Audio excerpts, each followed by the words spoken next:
봉독했던 요한계시록 10장 1절에서 11절의 말씀을 가지고 종말론적인 성도의 삶, 이런 제목으로 하나님의 말씀을 나누도록 하겠습니다. 마지막 때 우리가 어떤 삶으로 살아야 하나님이 기뻐하시는가, 거기에 대한 말씀입니다. 일곱 나팔 재앙 중에서 지금 우리가 이제 일곱 인을 마치고 일곱 나팔 이 재앙 시리즈에서 이제 지난주 우리가 6번째 재앙을 이제 끝내고 이제 11장에 일곱 나팔 재앙을 기대하면서 10장에 들어왔는데, 정작 이 일곱째 천사의 나팔 재앙은 그 다음 장 11장 15절에 나오고, 오늘 10장의 내용을 보면은 일곱째 나팔 그 재앙의 내용이 아니라 중간에 삽입된 내용이 나오는 것입니다. 요한계시록은 묵시문학의 형태로 기록되어져서 그 상징성 때문에 이제 그냥 읽으면 복잡할 것 같은데, 핵심을 정확히 알고 읽으면은 전혀 복잡하지 않아요. 자, 오늘 본문의 핵심은 막 내용이 길지만은 오늘 성경에 보면 하늘에서 구름을 타고 내려온 힘센 천사의 손에 들려진 작은 두루마리를 이렇게 묘사를 하고 있는 겁니다. 알겠죠? 하늘에서 구름을 타고 내려온 힘센 천사의 손에 들려진 이 작은 두루마리가 사실은 오늘 10장 전체의 핵심 내용입니다. 힘센 다른 천사가 하늘의 엄청난 영광 가운데 오늘 구름을 타고 내려와서, 자, 그 손에 이미 펴놓인 작은 두루마리를 들고 오른발은 바다를 밟고 왼발은 땅을 밟고 큰 음성으로 외치는데, 그 소리가 마치 뭐와 같았어요? 그 소리가 마치 사자가 부르짖는 것 같고, 일곱 우레가 그 소리를 내어 말하는데, 요한이 그 소리를 듣고 이제 기록하려고 하니까 다시 하늘에서 음성이 들리기를 기록하지는 말고, 그런데 그거를 임봉하라는 거예요. 임봉하라.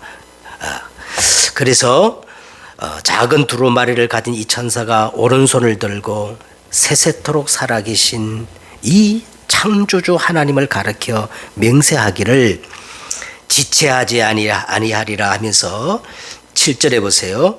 일곱째 천사가 나팔을 불려고 할 때에 하나님이 지금까지 그의 종 선지자들에게 전하신 뭐와 같이, 복음과 같이 하나님의 비밀이 이루어지리라 하면서 작은 두루마리를 요한에게 가지라 그래요. 이 두루마리를 네가 가지라 하기로 요한이 그걸 어떻게 해요? 달라고 한 적, 다시 천사가 뭐라고 그럽니까? 이 작은 두루마리에 있는 말씀을 어떻게 해라?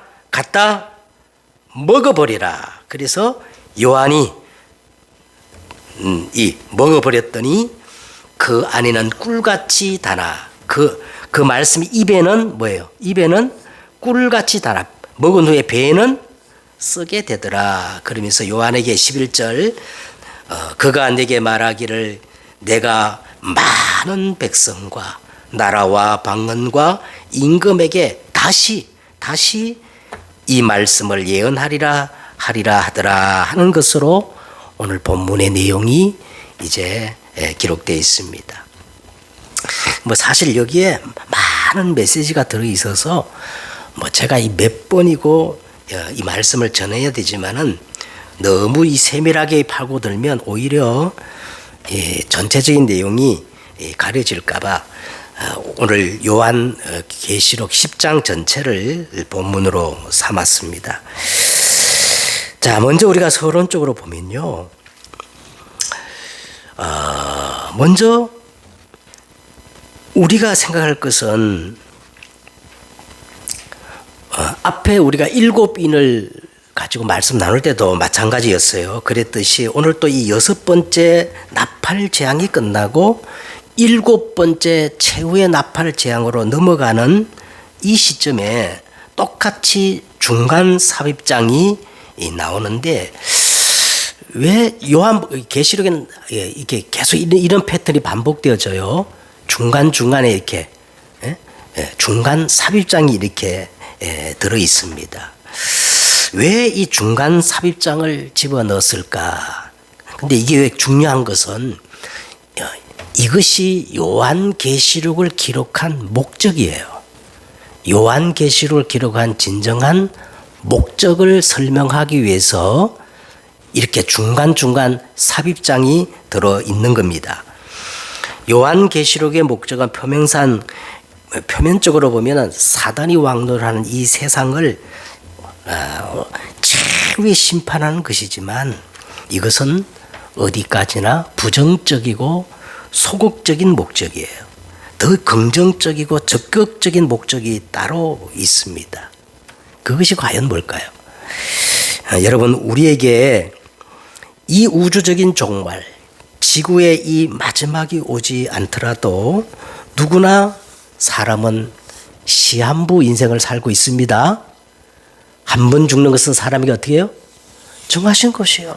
다 시한부 인생을 살고 종말을 내다보고 살고 있는 거예요. 여러분, 오늘이 여러분의 마지막이라면 어떻게 할 것 같습니까? 김효연 성도님, 오늘 내가 12시에 딱 죽는다. 그러면 내가 오늘 뭐 할 거예요? 오늘 내가 12시 딱 꼴까닥 죽는데 무슨 돈이 필요할 거고, 안 그러겠어요? 뭔가 달라지겠죠. 어제 TV 프로에 이혼의 그 위기를 맞이하는 부부들을 중재하는 그 내용을 잠깐 보았는데요. 이제 이혼 최후 결정을 하기 전에 영정사진을 앞에 놓고 진짜 법적 효력이 있는 친필 유언장을 쓰게 만드는 거예요. 친필 유언장을 쓰게 만듭니다. 거기서 모든 위장과 포장과 가면들이 벗겨지고 진실 앞에 직면하는 순간 다시 서로의 그 존재의 의미를 확인하고 다시 새로운 모습으로 이 부부들이 다시 결합하는 그런 내용이었습니다. 마찬가지로 이것이 요한계시록의 목적입니다. 내 인생에 반드시 마지막이 있다. 그러면 나는 오늘 어떻게 살아야 할 것인가? 그걸 생각하라는 것이 요한계시록의 뭐예요? 목적입니다. 예레미야 19장 11절, 너희를 향한 나의 생각은 내가 하나니 평안이요 재앙이 아니니라. 너희에게 미래의 희망을 주는 것이니라. 여러분, 이것이 요한계시록의 목적이에요. 요한계시록은 결코 우리에게 재앙을 주는 것이 아니라 지금 오늘 나를 향한 하나님의 책입니다. 평안이요 미래의 희망을 주는 것이 목적이에요. 히브리서 4장 13절에 보니까 지으신 것이 하나도 그 앞에 나타나지 않음이 없고 우리의 결산을 받으실 이 앞에 만물이 벌거벗은 것처럼 드러나느니라. 숨길 수가 없어요. 만물이 벌거벗은 것처럼 하나님 앞에 다 드러나는 날입니다. 그래서 디모데후서 4장 1절에 보니까 하나님 앞과 산자와 죽은 자를 심판하실 그리스도 예수 앞에서 그의 나타나실 것과 그의 날을 두고 엄히 명하노니 너는 말씀을 전파하라. 때를 얻든지 못 얻든지 항상 힘쓰라.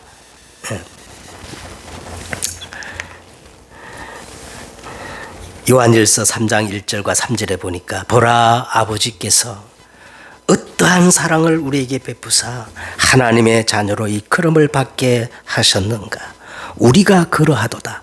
그러므로 세상이 우리를 알지 못함은 그리스도를 알지 못함이라.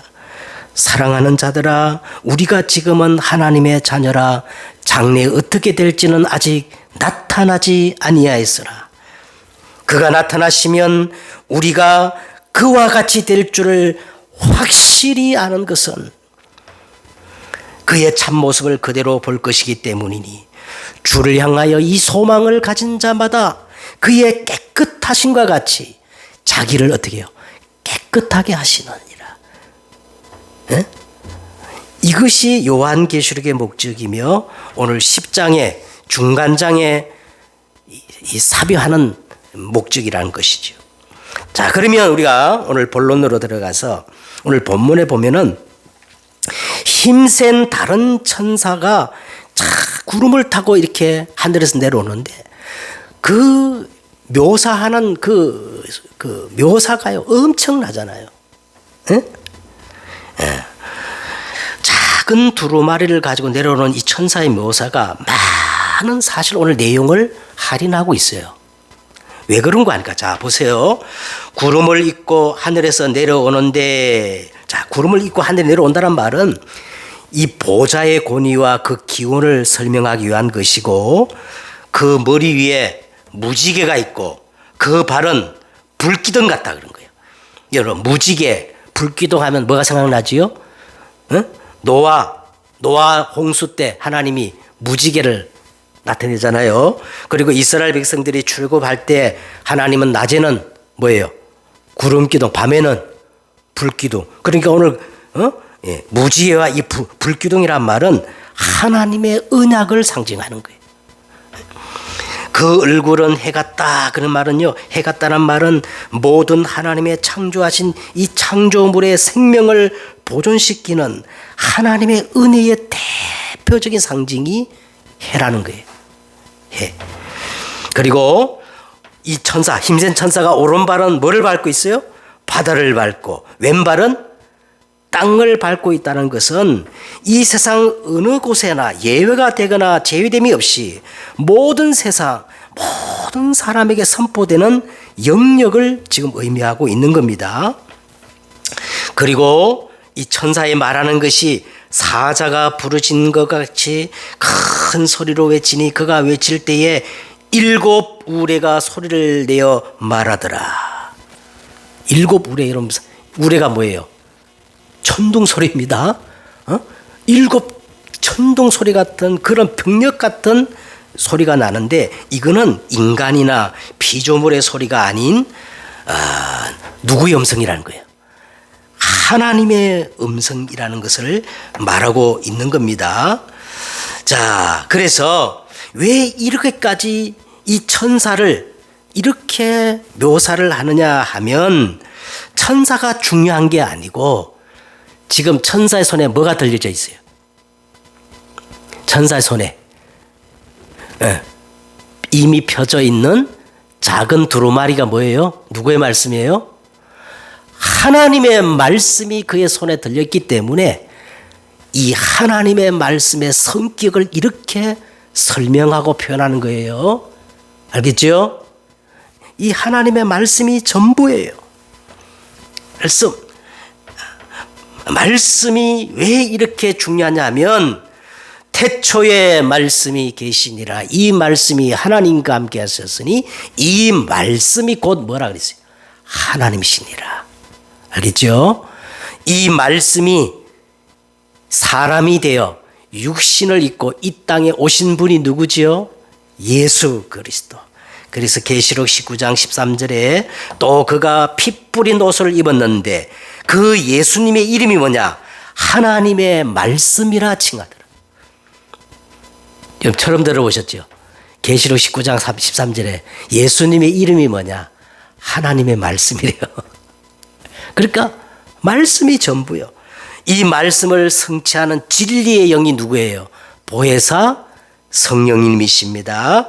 그래서 성부와 성자와 성령 이 삼위 하나님은 말씀으로 역사하시는 하나님이십니다. 그러므로 하나님의 말씀은 푸른 마르고 꽃은 시드나 영원한 것이고 반드시 성취되어집니다. 에? 진실로 너에게 이르노니 천지가 없어지기 전에는 율법의 1.1획도 결코 없어지지 아니하고 다 이루리라. 그래서 오늘 힘센 천사가 엄청난 영광 가운데 하늘을 향하여 오른손을 들고 창조주 하나님께 맹세하여 이르되 지체하지 아니하리라. 그의 종 선지자들에게 전하신 복음과 같이 하나님의 그 비밀이 이루어지리라. 이 말은 말씀이 반드시 성취된다는 거예요. 이것 때문에 오늘 말씀 가진 천사가 모든 조명을 다 받는 겁니다. 그래서 이 종말을 살아가는 성도의 삶이 뭐냐? 다른 거 붙잡으면 안 돼요. 뭘 붙잡아야 되죠? 하나님의 말씀만 굳게 붙잡아야 됩니다. 그죠? 우리는요, 두려울 게 하나도 없어요. 딱 두려워할 분은 한 분밖에 없어. 하나님만 두려워해야 돼. 알겠죠? 하나님의 말씀만 다 붙잡아야 돼. 두 번째는 오늘 여기에 보니까 오늘 이 10장의 전체 내용의 핵심이 뭐냐면 이미 펴진 작은 두루마리입니다. 사실은 이미 천사의 손에 들려진, 근데 오늘 묘하게 이게 임봉된 두루마리가 아니고 이미 펴진 작은 두루마리라는 거예요. 자, 그러면 도대체 이미 펴졌다 그랬는데 그러면 누가 먼저 이것을 폈을까요? 이 작은 두루마리가 임봉된 게 아니고 이미 펴졌다 그러는데 누가 이미 이 작은 두루마리를 폈을까? 자, 우리가 계시록 5장에 이제 보면은 계시록 5장에 보면 그 내용이 나옵니다. 하나님의 오른손에 7인으로 봉인된 두루마리가 있었는데 아무도 그 하나님 손에 7인으로 봉해진 두루마리를 펼 자가 없어서 요한이 막 방성되고 통곡을 하고 있는데 그 인을 뗄 자가 나타났어요. 자, 그게 보면은 누굽니까? 유다 지파의 사자 다윗의 뿌리에서 나온 누구예요? 일찍 죽임을 당하신 어린 양 예수님이 이 인봉을 뗀 겁니다. 예? 자, 그러면 이 작은 두루마리의 내용이 과연 무엇일까? 막 이걸 가지고 막 수많은 억척걸 하고 말이지. 막 신천지는 이만희가 이 작은 다 사기꾼들입니다. 근데 솔직히 말하면 오늘 여기 그 작은 두루마리 내용이 기록되어 있어요, 없어요? 없어요. 기록되어 없는데, 자, 그러나 우리가 그 다음 본문을 보면은 우리가 짐작이 가는 내용이에요. 그 다음 본문을 보십시다. 7절에 일곱째 천사가 소리를 내는 날 그의 나팔을 불려고 할 때에, 자, 일곱째 인의 나팔은 11장에 나옵니다. 그 전에 하나님이 그의 종 누구에게? 구약의 선지자들에게 이미 전하신 뭐와 같이? 복음과 같은 거라는 거예요. 복음과.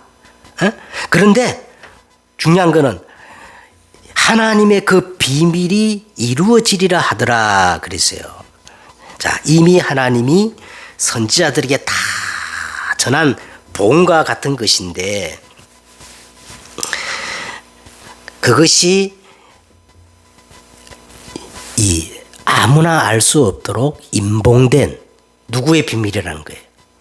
하나님의 비밀이라는 겁니다. 자, 누구나 다 이미 들어서 알고 있는 것이지만 진짜 깨닫지 못하는 임봉된 하나님의 비밀이 과연 무엇일까요? 들어서 다 알고 있는데 깨닫지 못하는 것, 그게 바로 예수 그리스도입니다.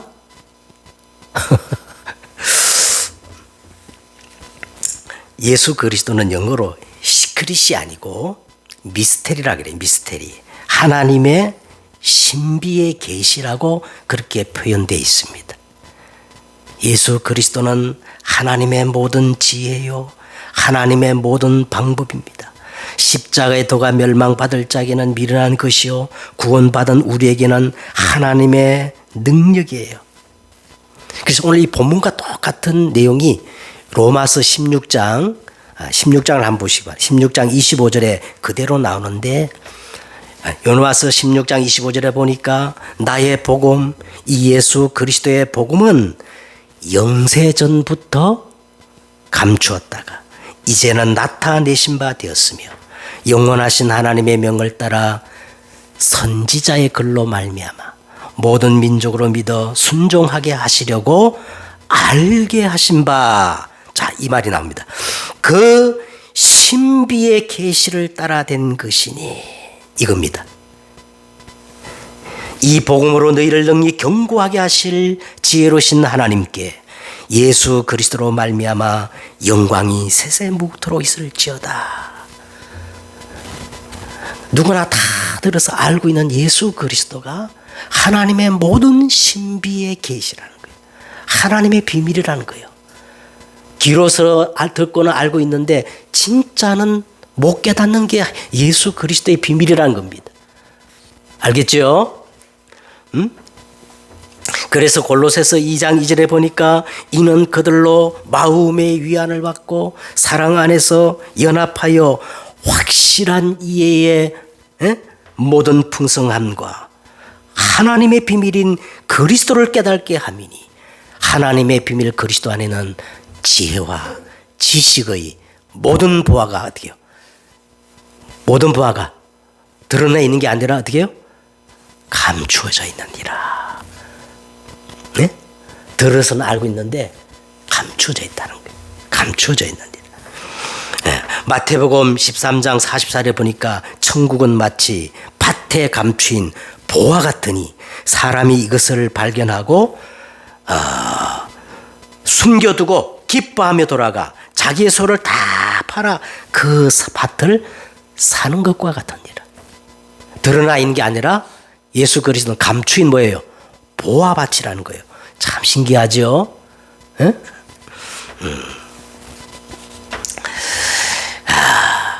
그래서요 요한복음 19장 30절에 예수님이 갈보리 십자가에서 선언했어요. 다 이루었다. 다 이루었다. 그런데요 참 하여간 여러분 설교를 잘 들어야 됩니다. 교회에서 선포되는 메시지를 보면요 아니라는 거야. 예수님이 다 안 이루었다는 거야. 다른 그 무엇이 또 필요하다는 거예요. 여러분 분별해서 설교를 잘 들어야 됩니다. 예수님은 다 이뤘다 했어요. 그래서 그리스도예요. 그래서 히브리서 9장 여러분 12절 11절과 12절에 보시면 이런 단어가 나옵니다. 온전히 단번에 영원한 속죄를 이루셨느니라. 예수님이 대제사장으로 오셔서 온전히 단번에 어떻게 해요? 영원히 끝냈다는 거예요. 근데 교회에서 선포되는 메시지를 자세히 들어보면 아니라는 거야. 그거 가지고 부족하니까 우리가 뭔가 다른 것을 해야 된다는 거예요. 사기꾼의 얘기입니다. 감춘 보화를 발견하지 못한 사람들의 소리예요.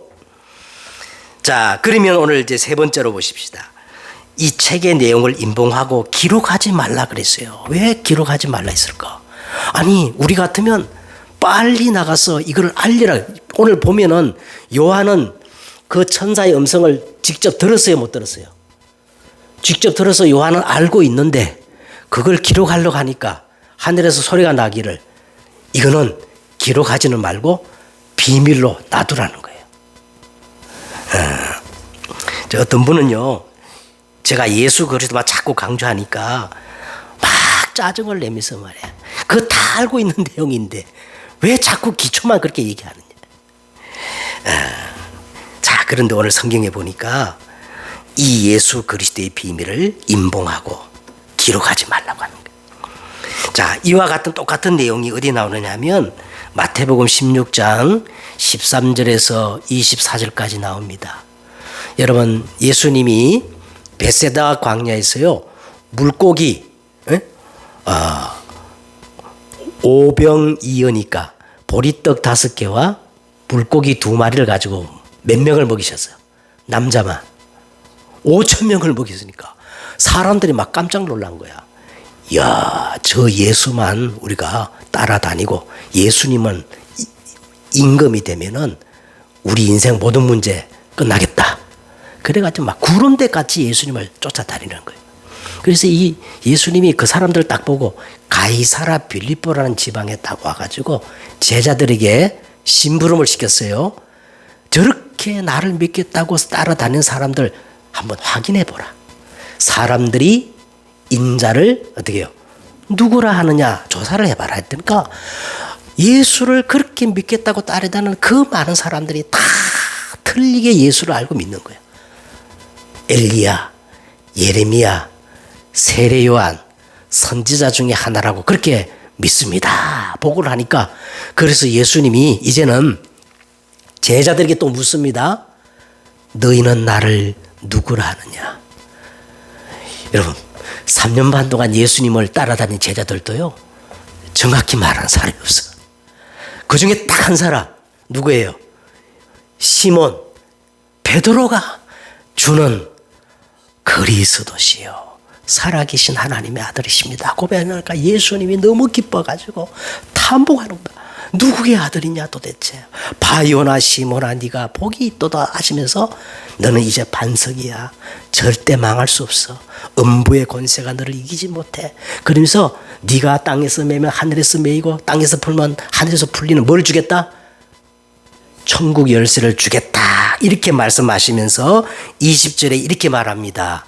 이에 제자들에게 경고하사 자기가 그리스도인 것을 아무에게도 이르지 말라 하고 임봉하라는 거예요. 아니 우리 같으면 막 온 사방 다니면서 예수 그리스도 전해야 되잖아요.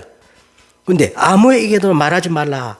왜 예수님이 자신을 임봉했을까요? 이것은 예수가 그리스도라고 발견한 사람에게는 이제부터 가야 할 이정표가 따로 있기 때문에 그래요. 예수가 그리스도란 말은 우리 귀에 얼마나 달아. 모든 문제 해결했다니까. 그죠? 그러나 배에는 쓰다 이 말은요. 이제 우리는 예수 믿는 사람이 진짜 순종함을 가야 할 이정표가 따로 있다는 거야. 무슨 말 알겠죠? 어? 그러면 그게 도대체 뭡니까? 첫째는요. 갈보리 십자가의 언약을 붙잡아야 돼요. 여러분 이 갈보리 십자가의 언약이 뭐냐? 그리스도가 갈보리 십자가에서 다 이뤘기 때문에 내 것이 필요 없어져야 되는 거예요. 내 것이 필요 없어. 근데 사람들이 전부 자기 중심적으로 예수 믿어요. 내가 그리스도와 함께 십자가에 못 박혔나니 그런즉 이제는 내가 어떻게 해요? 산 것이 아니요 오직 내 안에 누가 사는 거야. 이게 갈보리 십자가의 언약이에요. 이걸 통과하지 않아요 사람들이. 두 번째는 예수님이 그 제자들을 어디로 불러 모았냐면 사도행전 1장 3절에 보면 감람산으로 불러 모아가지고 40일 동안 설명했어요. 갈보리 이 십자가의 언약을 붙잡은 사람은 이제 인생의 목적이 뭐냐 미션을 주는 거예요. 그게 뭐예요? 한마디로 하나님의 나라. 하나님의 나라. 이게 우리 신앙의 모든 궁극의 목적입니다. 하나님이 다스리고 통치하시며 하나님의 영광을 받으시는 이 하나님의 나라가 우리 인생의 목적이 되어야 되는 거예요. 그 다음에 세 번째는요. 이렇게 우리가 이 땅에 하나님의 나라를 회복하고 하나님의 나라를 확장시키려면 우리 힘으로 안 되기 때문에 세 번째는 예루살렘을 떠나지 말고 약속하신 것을 기다리라. 그게 뭐예요? 성령입니다. 그래서 오순절 마가 다락방의 역사를 우리가 체험하는 게 세 번째예요. 이거 체험해야 됩니다. 그러면 우리는 진짜 새로운 시작을 할 수 있어. 안디옥 교회. 응? 안디옥 교회 새로운 시작. 그러면서 바울의 1차 선교 여행이에요. 아시아의 참된 방법. 바울이 처음으로 선교사로 파송될 때요. 어떤 방법을 썼느냐. 300%의 방법을 썼어. 성령이 이르시되 성령의 보내심을 받아 성령이 충만하여 성령의 말하게 하심을 따라 다 선교제가 가지고 먼저 한 게 뭐냐? 흑암을 먼저 무너뜨린 거예요. 흑암을. 이게 방법입니다. 그리고 바울의 2차 선교 여행이 바로 마게도냐인데요. 마게도냐, 드로의 밤, 마게도냐 인생의 전환점입니다. 그리고 3차 선교 여행이 뭐예요? 에베소에 가서 내가 뭐도 보아야 하리라. 로마도 보아야 하리라. 로마도 보아야 하리라. 이게 우리가 가야 할 이정표가 아직 많기 때문에 그게 다가 아니야. 전부가 아니야. 그래서 예수님이 아무에게도 나를 그리스도로 알리지 말라 그런 거예요. 무슨 말이죠? 모든 선지자들에게 이미 전해준 거 다 아는데 그걸 다시 인봉하여 기록하지 말라는 이 비밀을 우리가 이해하셔야 됩니다. 제 결론을 맺겠습니다. 오늘 결론은 8절에서 11절의 내용인데요. 자, 8절 한번 보세요. 하늘에서 들리는 음성이 하늘에서 내게 들리는 음성이 또 내게 말하 이르되 내가 가서 바다에 땅을 밟고 서 있는 천사의 손에 펴 있는 두루마리를 가지라 하기로 내가 천사에게 나아가 작은 두루마리를 달라 한즉 천사가 이르되 갖다 먹어버리라 내 배에는 쓰나 내 입에는 꿀같이 달리라 하거늘 내가 천사의 손에서 작은 두루마리를 갖다 먹어버리니 내 입에는 꿀같이 다나 먹은 후에는 내 배에는 쓰게 되더라. 11절 그가 내게 말하기를 내가 많은 백성과 나라와 방언과 임금에게 다시 예언하리라 하리라 하더라. 자, 여기 보면은 이중적인 의미를 담고 있어요. 그 천사가 이 작은 두루마리를 갖다 먹어라. 그런데 먹으니까 어떻대? 입에는 단데 배에는 여기 이중적인 의미예요. 이 말씀을 가지라 갖다 먹으라 하십니다. 쓰지만 이 말씀을 소화시키라는 거예요. 이 말씀을 소화시키라는 겁니다. 입에는 달고 배에 쓰는 이 갈등이 우리에게 있어야 진짜 예수 믿는 사람입니다. 입에는 달지만 내 배에 쓰는 이것을 내가 소화시키는 이 갈등이 없는 사람은 미안하지만 진짜 예수 믿는 사람이 아니에요. 에? 오늘 말씀이 선포되지만 기록됐지만 이 말씀을 내가 다 언약으로 붙잡고 기도하는 거는 쓰다 이거요. 근데 그걸 소화시켜야 된단 말이에요. 그럼 목사님은 잘합니까? 저에게 묻지 마세요. 저는 여러분보다 다 매 순간마다 절망적입니다. 절망적이에요. 왜? 진짜 갈등이 있거든요. 복음에 합당한 삶을 살아야 되는데 그렇지 못한 내 삶에 갈등이 있거든요. 진짜 절망적인 존재예요. 대부분 사람들을 가만 보면요. 하나님을 자기 목적을 위한 수단으로 믿고 있지 하나님을 목적으로 믿는 사람이 없어요.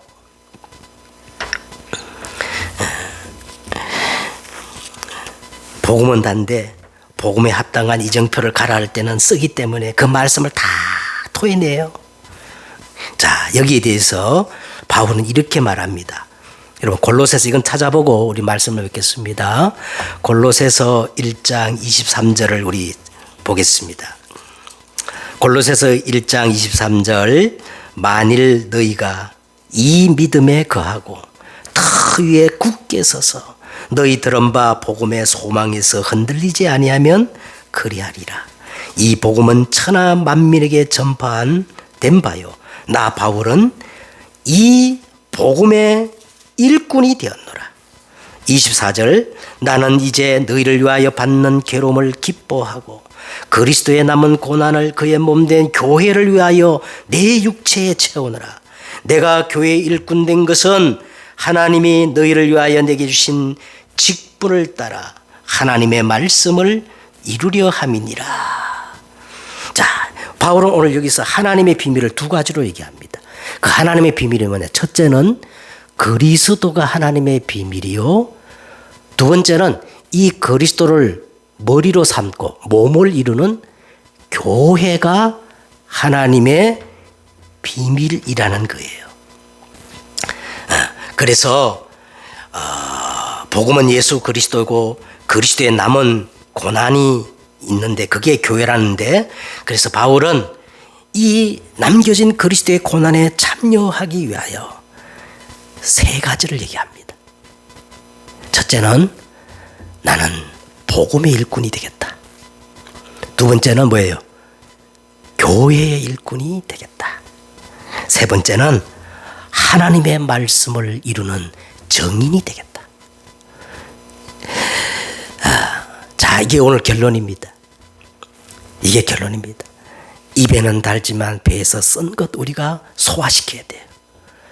진짜 우리가 예수가 그리스도고 이 복음이 모든 사람에게 필요한 것이라면 우리는 하루를 살아도 결단해야 됩니다. 하나님, 나는 복음의 일꾼이 되겠습니다. 두 번째는 뭐예요? 교회의 일꾼이 되겠습니다. 그 다음에 세 번째는 하나님의 말씀을 성취하는 정인의 삶이 되겠습니다. 그래서 11절 보세요. 11절 이렇게 끝납니다. 그가 내게 말하기를 내가 많은 백성과 나라와 방언과 임금에게 다시 이 두루마리의 내용을 어떻게 해요? 정언하여 하리라. 예언하여 하리라. 이렇게 끝나는 거예요. 이것이 입에는 달고 배에 쓴 하나님의 말씀을 소화시킨 사람이요, 바울의 고백처럼 그리스도의 남은 고난에 동참하는 사람인 줄 믿습니다. 기도하겠습니다. 하나님 감사합니다. 이 마지막 때 우리가 하나님 앞에서 어떻게 살아야 할 것입니까? 복음의 일꾼이요, 교회의 일꾼이요, 하나님의 말씀을 성취하는 정인으로 서게 하옵소서. 주 예수 그리스도의 이름으로 기도드렸사옵나이다. 아멘.